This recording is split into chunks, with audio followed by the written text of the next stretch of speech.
And you're looking pretty tight there. I mean, I got to say, you look good. So any of those like hot young girls there in the audience there get a little bit, you know, kind of your fans? They ever come up to you like a kind of hot for you? And there's this moment of like, oh God, this guy is totally buggering his parishioners. You know it. You just see he panics. He's like, fuck, Mars got something.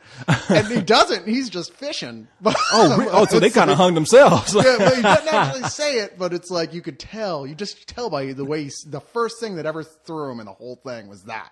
After all the shit, that makes him sort of panic a little bit. Well, yeah, because you got a mega church, man. Look. That's all it takes is a sex scandal, and it's over. Man, and you going to do it. Look, you got a mega church.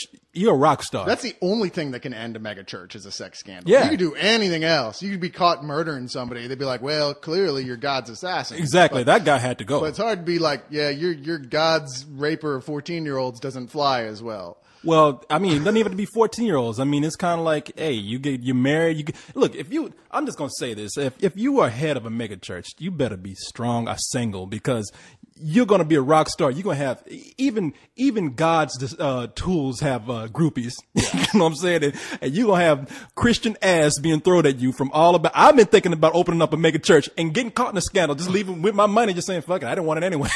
I just wanted to like get some money and have some, have some sex. God told me to have your gag reflex surgically removed. I'm sorry, I didn't mean to get off track here, but it does sound fascinating to me. Well, one of the most interesting things about this actually is the balls they have on them. They go to the Mount in Israel, you know, I mean, just like, holy shit, like, or in Jerusalem, I'm sorry. I mean, they're going to these really holy places surrounded by people who they are there to, not mercilessly parody, but ask probing questions about their religion, coming from an agnostic/atheist point of view. And wow, that's incredibly unhealthy. They're going to dead centers of the Muslim religion. You're like, wow, you're out of your goddamn mind. They're going to like big churches surrounded by angry rednecks in, the middle of nowhere. You're like, okay, and this is like a small camera crew and Bill. Yeah. No, religious fervor it scares me. It's dangerous. I am right now. I think that, they have planned a bomb in me, just waiting for me to say the wrong thing. I would not want to go there and do that. So I do admire them, for going into that kind of environment. I mean, this sounds like a really good movie, not because I might agree with it, just because like any good documentary, it goes in, it asks not just questions, but it asks really strong, hard questions to ask, but it's successful because it gets people to laugh at the same time. And that's what Michael Moore does. I mean, whether you like Michael Moore or not, he is able to be a successful documentarian because he's able to do it all with humor. You're right. And in some ways, Bill hangs back more than Michael Moore does. Michael Moore sets people up in situations and preset jokes. Where he knows they're going to get him, we're going to catch him. And Bill it's the Borat style. They literally just around these freaky fucking people and just, okay, go. Yeah. And eventually you're going to get the shots you need because they're going to do something goofy and insane. Nice, man. I mean, they go to Orlando to an Jesus Land amusement park and like talking to the guy who's like playing Jesus thing.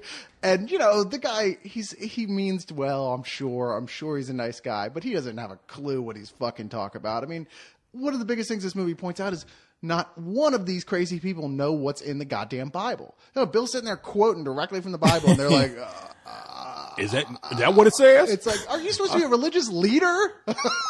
Let me go back and check on that. Yeah, exactly. You're like, no, I'm sorry. You can't be a religious leader and claim the Bible is the exact word of God and it means this much to you and you don't even know what it says.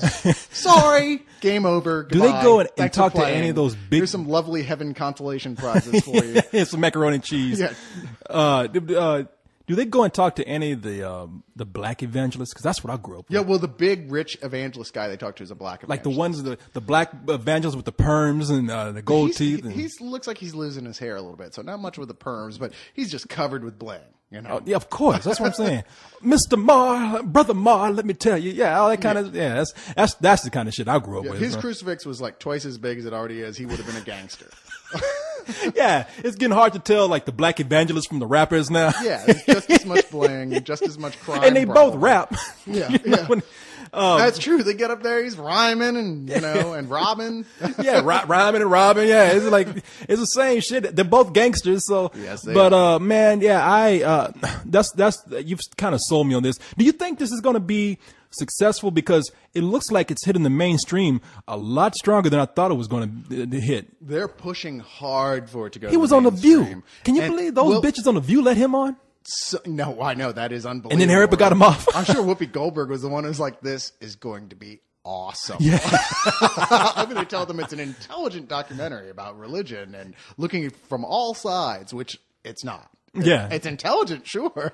Yeah. It's not looking at it from all sides. No, it's looking at it from one side, but you know what? That's a side that doesn't get looked at very often in the media. That's what I was amazed about, man. I mean, I'm amazed at the commercials that I see on TV. They're pitching this like it's what was that movie with Jim Carrey? With Morgan Freeman. It's almost like Morgan Freeman will appear in the movie as God. Right. Yeah, because well, it is like I said, it is a comedy. You are going to laugh out loud. But like on TV, they got taglines saying Bill Maher turns religion on its head, and it's like, okay, this is on Cartoon Network that I'm seeing this, or Adult Swim at night, and I'm thinking this movie got a lot more push than I thought it ever would. They're going after the controversial angle because they'll get people in there because it's controversial. And a lot of people who wouldn't have seen it otherwise will come out going, well, yeah, I didn't really agree with everything you had to say, but I laughed a lot in it. And that's enough to get the other guy going, scratching his head going, I'm kind of wondering about that Religulous film. And that's exactly who needs to see this film are these people. You and me, we don't even need to see this. Yeah, we know it. We already agree with all this stuff. We know this stuff. But those people they're not dumb. They just haven't been exposed to this other way of thinking about things. And what you're saying is you don't want people to see it to have their mind turned around. You just want them to probably have some doubt or maybe just think about what this is. As he says in the movie, he's like, these other guys, they're selling certainty. I admit I don't have that. I'm selling doubt. That's what I'm here to sell. I'm here to sell you doubt. And I agree. That's what I think everybody needs is buy themselves at least a little bit of doubt. A spoonful of sugar helps the medicine go down. And in this case, it's the fact this movie's funny as shit. Think they want to get people who would also not only be curious, but angry and go see it too. Well, the more people come out of there angry and freaking out, the more controversy it causes, and the more people go see it. We all know how that works. Yeah. Come on. So what would you half give the it people then? who went to go see Passion of the Christ didn't go because they were fervently religious or gave a shit about Mel Gibson's Jesus story.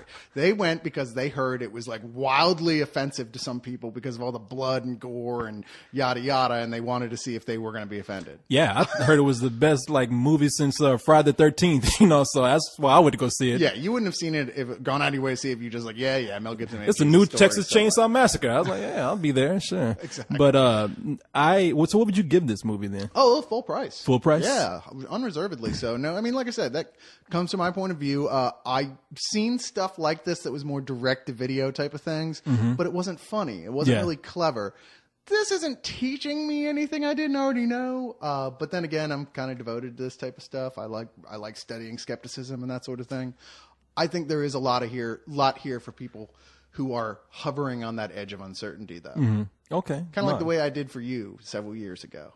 You hovered over me? You remember when? Yeah, I came to you as a born again Christian. See Jesus, you saw me.